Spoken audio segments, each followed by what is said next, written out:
नमस्कार, आपण पाहत आहात क्राईम अंकुश न्यूज।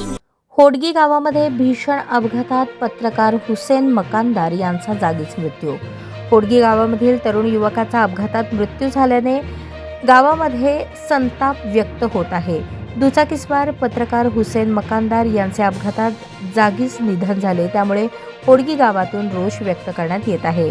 याबाबत माहिती अशी, होडगी गाव स्टेशन परिसरात रहिवासी पत्रकार हुसेन मकानदार हे सोलापूरहून होडगी गावाकडे जात असताना भरधाव वेगाने येणारी टिप्पर अर्थात डंपर क्रमांक MH13 AN 3867 या क्रमांकाच्या गाडीने जोरात टक्कर दिल्याने युवक पत्रकार हुसेन मकानदार यांचा जागीच मृत्यू झाला।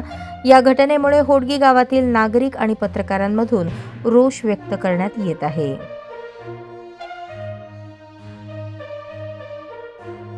या न्यूज चॅनलला लाईक करा, शेअर करा आणि सबस्क्राइब करा।